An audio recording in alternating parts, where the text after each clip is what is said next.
guns, and money.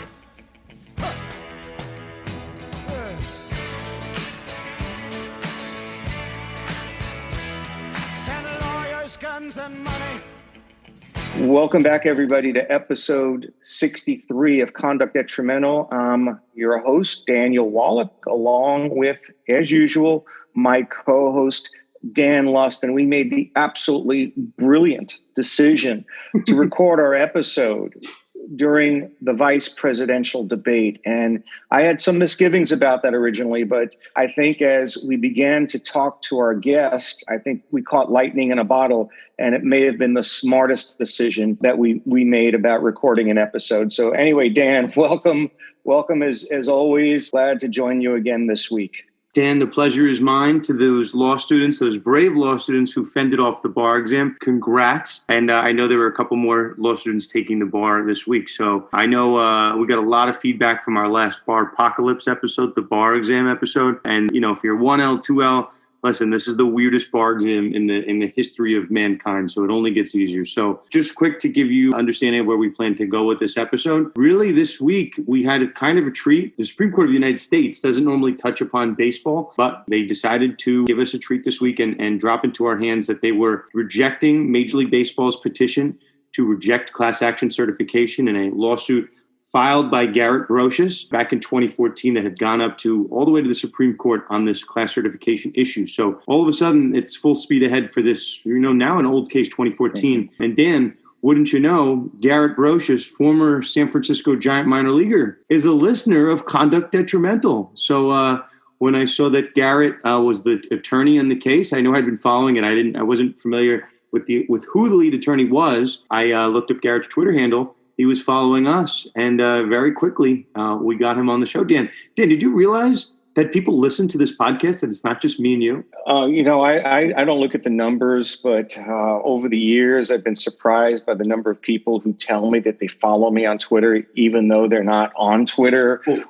Dan, do you know that there's a number that says how many people are following you? I'm not sure if you were aware of that. But we have some shadow followers, each of us on Twitter. And it was really nice of Garrett to say that. By the way, Garrett Broshuis is like the perfect baseball name, right?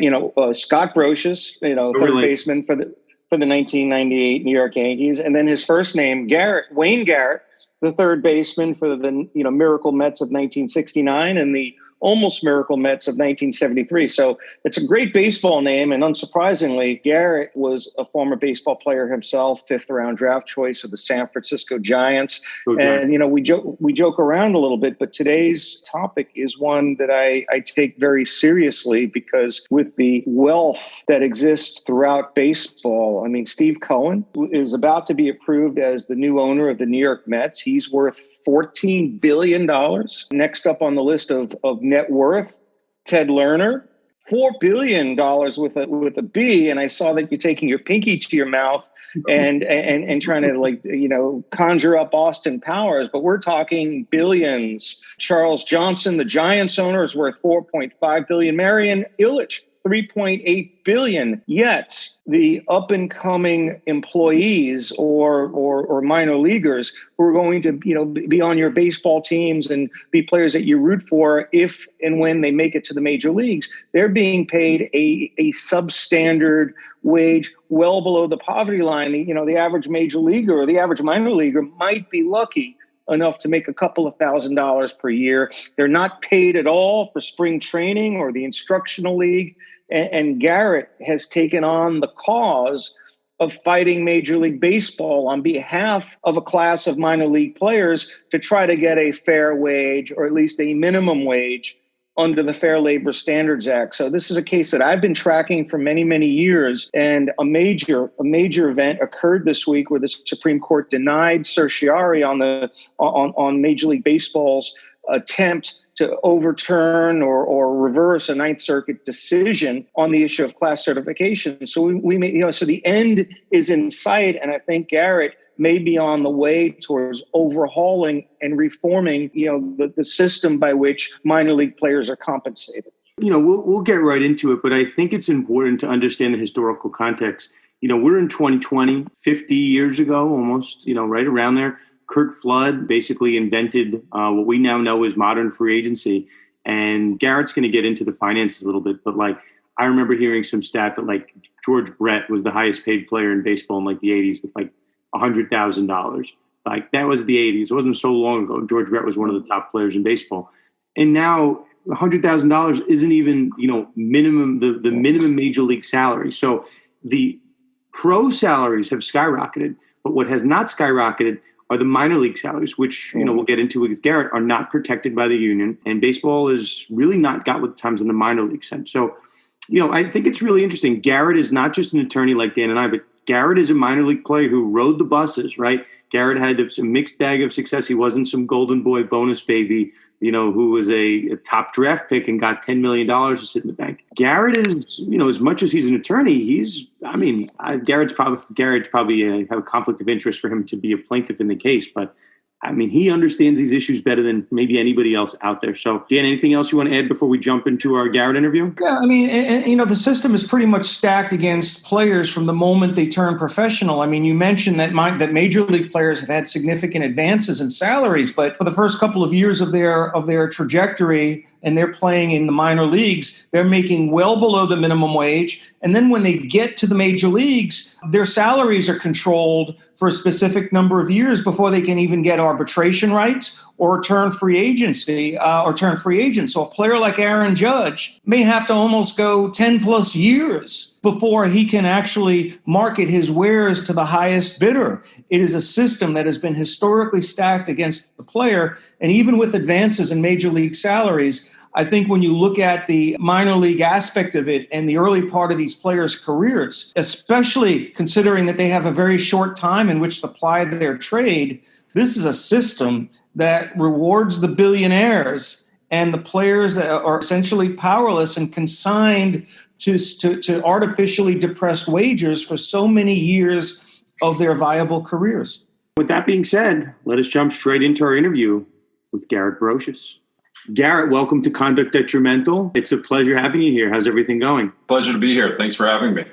No problem. As Dan and I have mentioned, it was a huge get for the podcast to get you on. I know that we've been following the case for a number of years. So when you were the one, I believe the one that broke the news that the Supreme Court had ruled on your case, that they were allowing it to proceed at the trial court level, we thought of you right away. So I guess, we're familiar with your background just briefly, and then I'm going to kind of ask you to fill in some gaps. I know that you played at the University of Missouri with Max Scherzer, Ian Kinsler, 5th round draft pick of my San Francisco Giants. I don't know if you knew that I was a fan. My dad grew up as a Willie Mays New York Giants fan, so I'm like the only New York San Francisco Giants fan. But yeah, I know you played, you were up here by my neck of the woods in Connecticut for the Connecticut Defenders. But yeah, you're more recently known as a graduate of St. Louis Law School. And now you represent the lead minor leaguer in this lawsuit. That's I'll let you paint it for everybody, but it's a lawsuit to try to change the compensation for minor leaguers. So if you could give our listeners a brief background about yourself and really what this litigation is, and then we can kind of parse that out.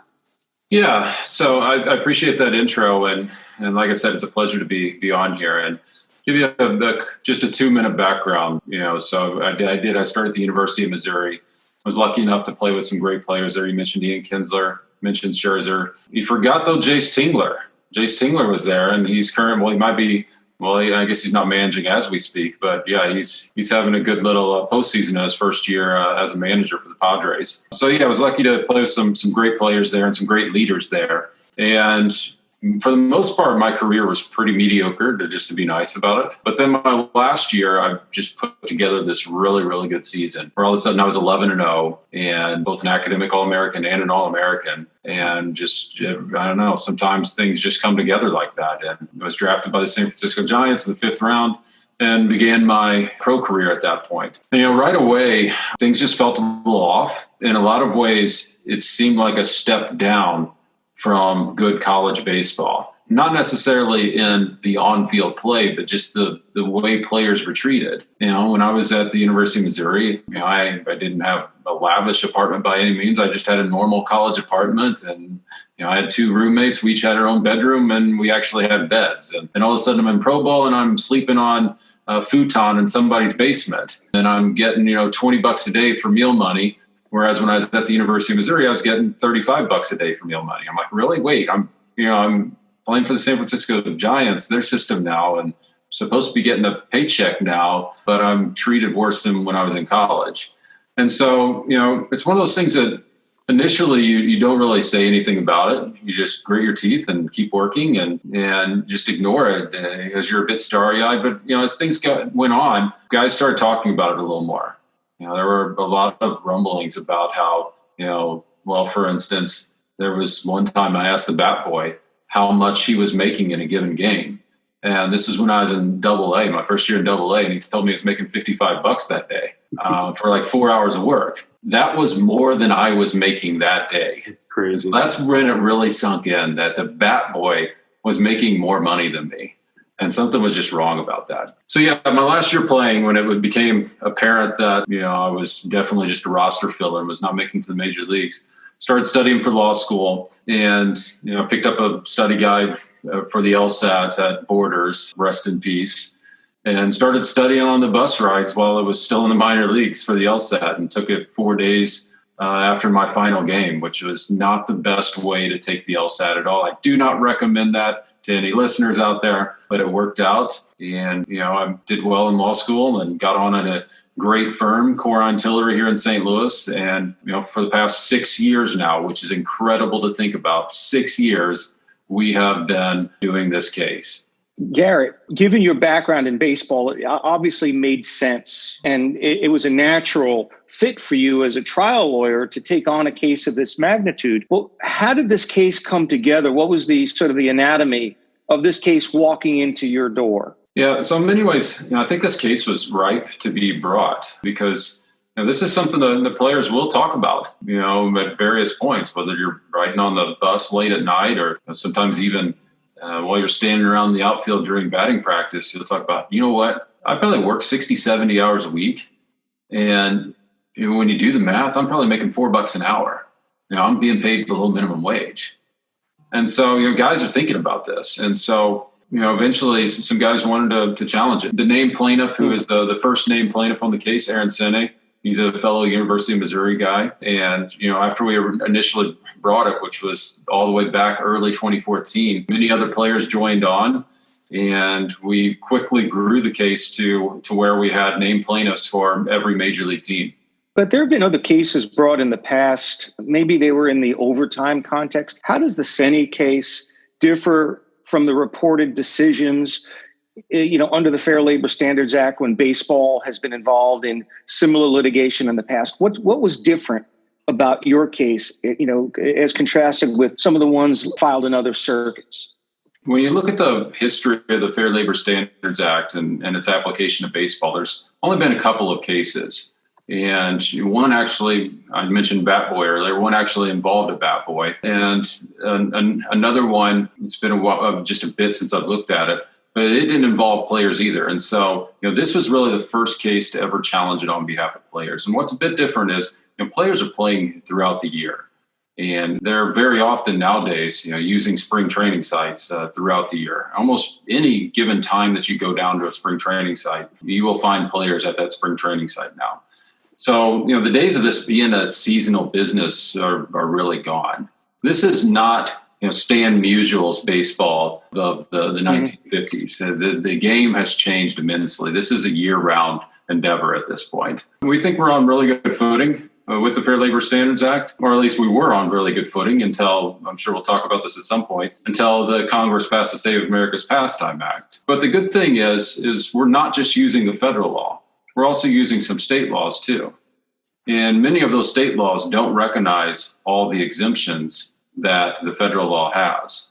And so, we're really looking forward to litigating the rest of the case and pushing this along and hopefully bringing forth some real meaningful relief for these players. I wanted to jump in quick, and I do want to get to the Save the Pastime Act. I mean, I think it's kind of interesting, and we can probably get into the whole heart of it. Maybe not a coincidence that Major League Baseball has announced significant retraction in minor league teams, right? There's going to be a shortage of minor league jobs. So in addition to that, there's a quote, the Athletic. It's Major League Baseball has long planned to increase minor league player salaries and announced earlier this year that minor league players would be receiving salary increases. I saw that quote come out, this week after you broke the news that the Supreme Court was allowing this case to proceed at the trial court level. My take on this is that actions speak louder than words. You can make promises that the minor leaguers would be receiving salary increases. You're Major League Baseball. You've paid the lobbyists to have the Save America's Pastime Act. You've paid exorbitant legal fees to appeal this for the last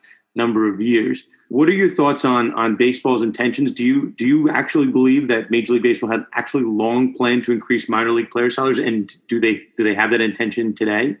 Yeah, I think the word long plan is probably a little deceptive. Major League Baseball has fought this very hard. This is 6 years of litigation at this point. And instead of doing the right thing and raising salaries years ago, they have been, paying their attorneys, their high-priced attorneys, and have been paying lobbyists. The time has come to fix this problem. And sure, they say they're raising salaries by 38% or something next year, and I hope they do. And 38% is nothing to sneeze at, and it's going to provide relief to a lot of players.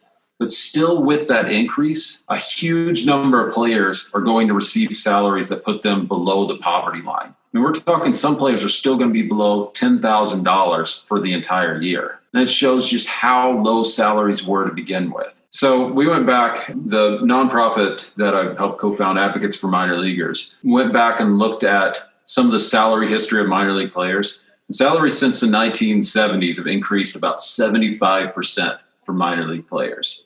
Inflation over that time period is over 400%. And major league salaries have increased over 5,000%. And the reason we picked that number in the 1970s is that's when free agency came about for major league players. That made such a huge difference. And, it shows, what collective bargaining can do for a group of workers, because they were able to get collective bargaining, through the arbitration process, but as a result of collective bargaining. And minor leaguers just don't have that at all. I did want to touch on that. So it's, it's basically 50 years. I think it was 1970 with the Curt Flood versus Kuhn decision. So 50 years later, I was, kind of saying it in jest. The only thing that's really surprising to me, at least the Supreme Court decision now 20 years later that they're going to let you proceed, is that nothing has really changed in the minor leagues, at least on a power level, right? It's still not unionized. I know we can get into this.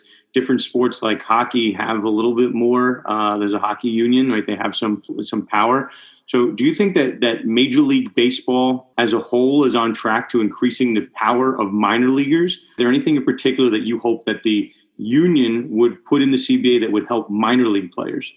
Yeah, I hope so. The Major League Baseball Players Association, its hands are a bit tied. When you look at their collective bargaining agreements, it spells out what their bargaining unit is. And it spells out that they represent the players on the 40-man roster.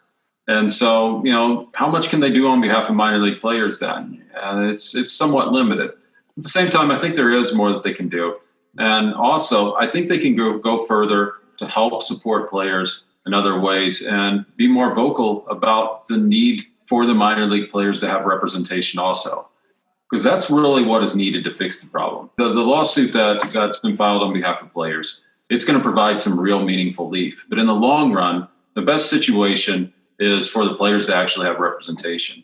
Because then both sides come to the table, they have to hammer out a deal that works for the industry, that works for both sides. And not everybody gets everything in collective bargaining, but it helps equalize the playing field. Because you mentioned the Curt Flood decision. One of the things about that is since that enshrined the antitrust exemption, it has actually had a very big influence on minor league salaries, because it means that unlike any other industry, the major league teams can collude on salaries and suppress them at an artificial level. So, me as an attorney, when I graduated from law school, imagine if all the top law firms out there got together and said, you know what, we're only going to pay new hires $25,000 per year. Like, that would be ridiculous. And there's no way that would survive antitrust scrutiny, because it's an anti-competitive agreement. But yeah, the point being, though, this is what the major league teams do, though. They've suppressed minor league salaries way below the market value. It's the exact opposite of a free market. If this was a free market, the minor league players would be paid much more. They would be paid their true value then. But this isn't a free market. The teams collude on salaries and they've artificially suppressed them. How do you go about evening out that discrepancy in bargaining power? Well, representation through collective bargaining is probably the only way you can really do it.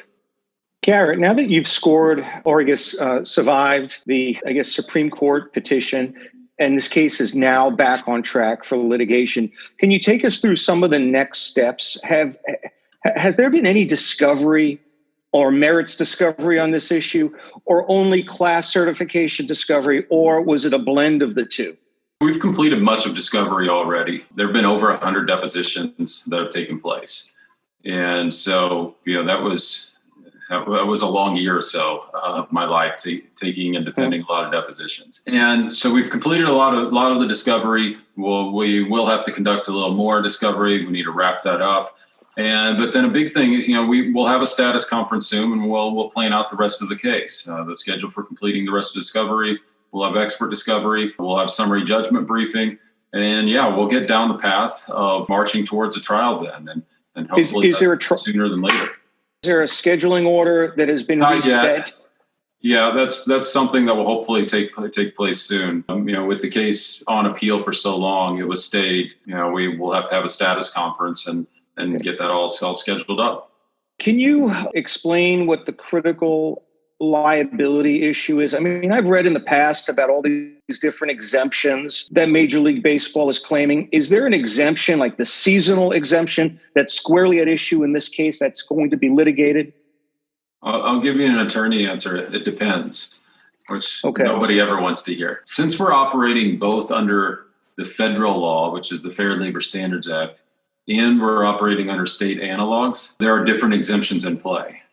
And so now the result of our appeal is we have 3 classes under state laws. And so 2 of those classes cover spring training and all the other training that's unpaid that goes on in Arizona and Florida. Those classes are under Arizona and Florida law. Now, the nice thing about Arizona law from our perspective is that it doesn't have any exemptions. So the question is, are they employees? And if they are, then they should be paid at least the minimum wage. The third class that we have is under California law, and it covers a league that's called the California League. And it's a minor league that is an advanced Class A league, and it only takes place in California. And California doesn't adopt all of the federal law's exemptions either. And one of the exemptions the California law doesn't have is it doesn't have any seasonal exemption to it either. So, California law, we're going to be looking at, are they employees, which the face of the contract calls them employees multiple times. We feel like we're in pretty good shape there. And then, they might raise another exemption or 2 also. Yeah, to give you an answer, and that's not a straight answer, I know, is it sort of depends by class. We're all attorneys. We kind of understand the mechanisms of class action certification. I think it's important. We do have people that listen to this that are just, sports fans. They want to understand how baseball is being changed. Obviously, and I guess I can provide some brief background. The class action certification was the only issue, my understanding, that was up and decided on the Supreme Court's ruling. At this point, Garrett, is the class closed? Can any other people still join this class and join this lawsuit if they were a minor league player that felt aggrieved? Under Rule 23, and for the attorneys out there, the exact provision of Rule 23 that we're using is Rule 23B3. That provision of the federal rules is an opt-out provision. And so now that we have these classes certified under the state laws, all the players are automatically a part of those classes unless they choose to opt out during the notice period. So, you guys, and I'm sure a lot of your listeners have received notices about class actions in the mail at some point where they say, you had a faulty lawnmower or something, and you're supposed to get $100 out of it or something. The same thing will happen here, where all of the class members will get a notice, and then there'll be a period of time where they can opt out if they so choose. If they don't opt out, then they're automatically a part of the class. They stay in the class. We represent them all the way through the rest of the case then. The odd thing, though, that makes this case a little bit more nuanced than a normal class action is that The federal law is actually different. The federal law has the opposite mechanism, where it's an opt-in mechanism under the federal minimum wage law. And so several years ago, players did have to affirmatively opt into the case for the federal law. And we actually had about 2,300 players opt in, which I was really, really happy about. Because, a lot of minimum wage and overtime attorneys will tell you that those opt-in rates are usually pretty low because you're expecting a person who is sometimes still employed by the company to sign their name on something and to affirmatively do something. And so we were really happy that, a number of current players, some players who are in the playoffs, by the way, or has signed their name to this thing several years ago. And, we were really happy about that. The only pushback I've seen on the news of this lawsuit, and I just, this was a good platform for you to address it. I'm not one that necessarily believes in coincidences, unless if it happens at a big level. But I think the majors, Major League Baseball's timing, again, this retraction of a handful of minor league teams, I don't think you can avoid the optics that this might be related. And I see it a lot in my replies. I see people saying, maybe this lawsuit will lead to more money for players, but there will be less jobs for the players. What do you have to say on, I guess, this balancing act? Would you rather have a minor league which has more jobs but less pay, or less jobs and more pay? Well, I think that's a bit of a false choice. I've heard people try to link the two. I will say this, I heard people in baseball talking about this idea even, back the last years that I was playing. People had talked about shrinking the minor leagues for a long time. And those talks accelerated once you had more business-minded people running baseball. Because, all of a sudden, it was about not just about winning anymore, but about maximizing profits while you're winning and trying to see, how little you can spend while still winning 100 games. That's the goal for any modern general manager at this point. And so, with that in mind, I think this was all the contraction was already in the works. And, if anything, blame COVID-19 instead of me for this, because COVID-19 really did push things along too, because it made the minor league owners powerless to combat it. It was a terrible, terrible year if you're a minor league owner. At the same time, I also reject the notion that Major League Baseball has to cut teams, has to cut the number of players in order to pay the basic minimum wage. Like, we aren't talking about a huge sum of money here. Like, we're talking about the same laws that McDonald's and Walmart routinely comply with. A full-time minimum wage worker in this country makes $15,000 a year. That's what we're talking about. Surely Major League Baseball can find a way to pay their players just your basic minimum wage. And so, the notion that they had to cut teams and cut players because of this, I just don't buy it at all. I think it's an excuse, and I think it was already in the works, and they're just using it as an excuse to force it through. Yeah, Garrett, I've read in The Athletic or in Fangraphs somewhere that if Major League Baseball paid the minimum wage to all affected minor league players, we're talking about a pot of money that's somewhere in the neighborhood of between $5.5 and $6 million annually, total, all in, divided by 30 some odd teams. You're looking at an amount of basically a couple $100,000 per team. Minimum wage player. Yeah, so not even, less than that. So why do you think Major League Baseball wants to sort of die on that hill when the amount of money at issue really isn't an industry changer? It's just another added cost, but it's one that seems manageable or in scale to the kind of money Major League Baseball is bringing in through all these different verticals, and it's a relatively small expense. So why fight it? I think you've already answered that question, and I don't know why. That's one I've sat around thinking about a lot for the past years, and I do not get it. I don't understand. I think you're exactly right. The sum of money that we're talking about is not huge in a $10 billion industry with, exponential revenue growth. Surely they didn't, sure, they didn't take in the revenue that they usually take in this year, obviously not. But with the TV contracts that they have kicking in, they just signed a new one for the playoffs, for instance, that I believe is going to give them over $500 million a year to be divided between the 30 teams. That is a lot of money. Take a small chunk of that and do the right thing, and pay your minor league players enough where they can eat at Applebee's instead of McDonald's every day. quick follow-up, then I'll give it back to Dan. I mean, we all can sit here and wonder what baseball's logic was. But again, the act that Congress passed was by baseball, Save America's Pastime Act. So I don't think baseball is going to go bankrupt if they have to pay $6 million. I'm pretty sure that's just one additional contract that they have to eat. And we know that teams have given out $20 million contracts that have not panned out. So maybe there's something bigger behind the scenes that we're not aware of. But again, that's the name of the act. Save America's Pastime, save baseball to not pay minor leaguers. So I think it's important, the name that baseball chose for this. Yeah, that was a long week in my life when that passed. I got a call from a Washington Post reporter on a Sunday night about 8:30 at night. And it was not a sports reporter. It was their Capitol Hill reporter. And he says, what can you tell me about this Save America's Pastime Act? I'm like, what? I thought that thing was dead. Because, when it was first introduced, I think, way back in 2016, and it didn't go anywhere. It was just shelved, put aside, started collecting dust, never got a committee hearing. And then all of a sudden, 2 years later, there's an omnibus spending bill that has to pass within like 5 days for the government to stay open. And all of a sudden, that's what the Washington Post reporter was talking about, that they tacked this thing on to this omnibus spending bill and ended up being on page 1,967 of this bill. And, the way those omnibus spending bills are negotiated, it's just, it's just leadership is involved.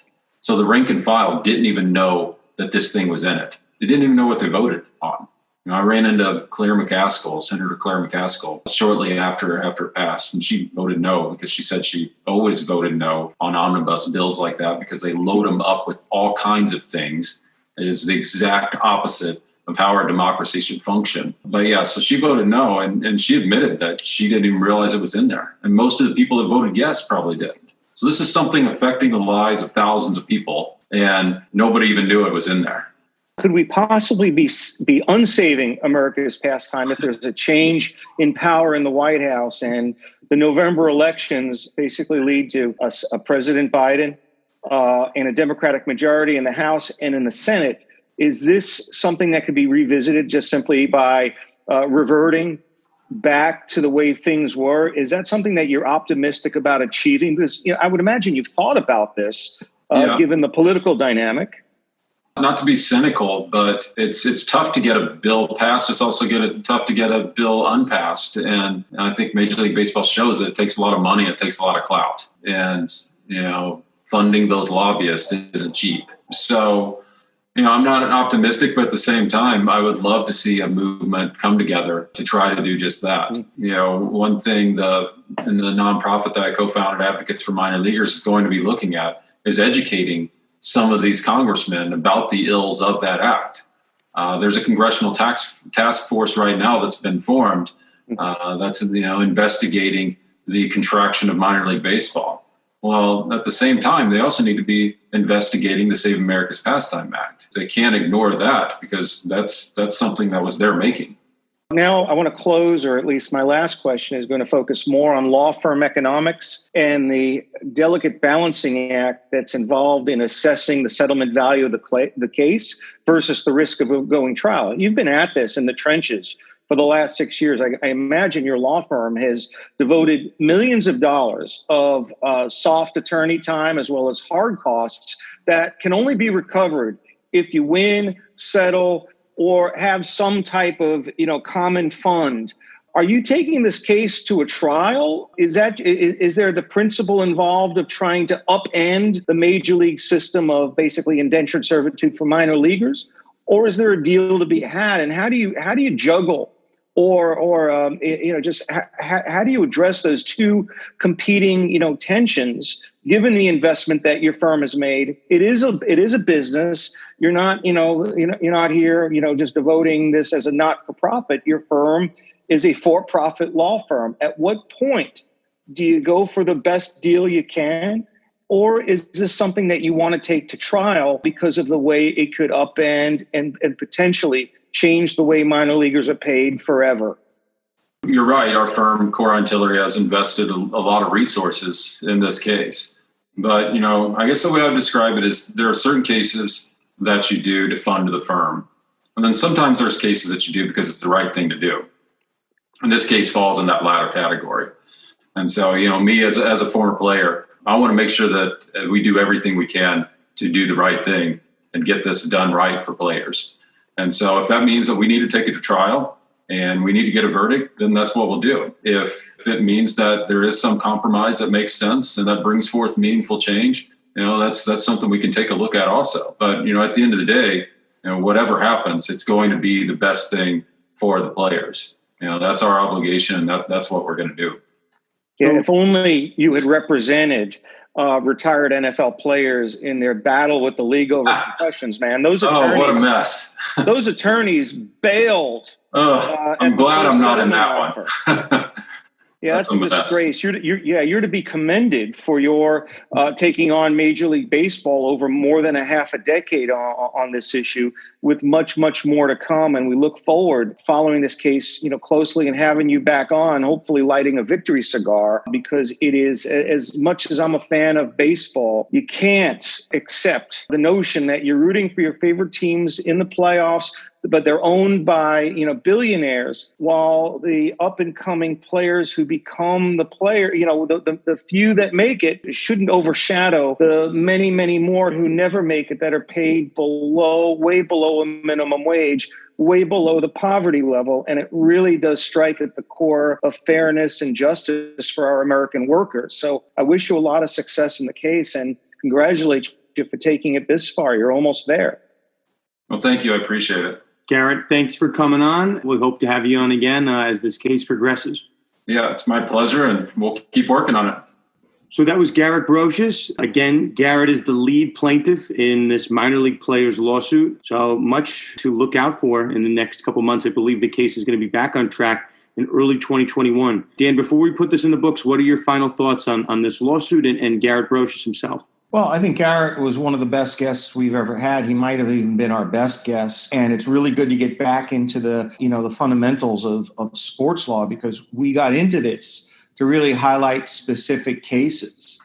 And of all the cases that we've covered, I think this might be the most important sports law controversy, given the potential impact it could have throughout the baseball industry and the hundreds, if not thousands, of minor league players that are going to be affected by this. This goes really to, a livable, fair wage, for thousands of individuals who right now earn less than $8,000 a year, and even considerably less than that. So I'm proud to be able to deliver an episode like this with a guest like Garrett. And I think we're getting close to the day where this case can settle or go to trial, and overcoming class certification and getting by that threshold and obstacle. I think the momentum is on Garrett's side. And at worst, this case will have a very strong settlement value. However, there is the issue of summary judgment, and he's got to make a decision at what point and at what number is this case worth settling, because the summary judgment obstacle looms down the road and he could come away with no recovery. But I think he's very well positioned to get a historic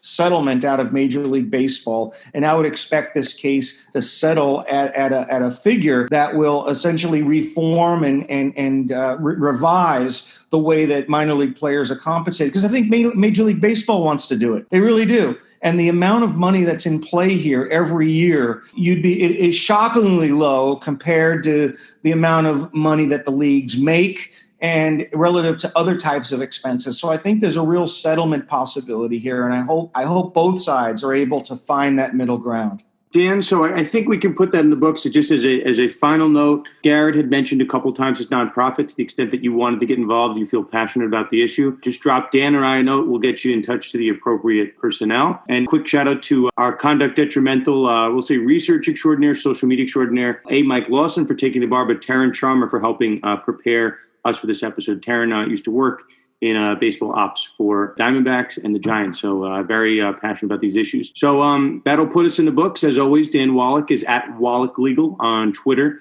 and Instagram. Myself, Dan Lust, at Sports Law Lust. Conduct Detrimental at Condetrimental. We will see you next week. As always, any questions, that would be great. And if you could leave us a review, that would also be great. So we will see you next week, as always, on another episode. Dan, you do it. Let me hear it. Let's tee up Brass Bonanza. See everybody next week.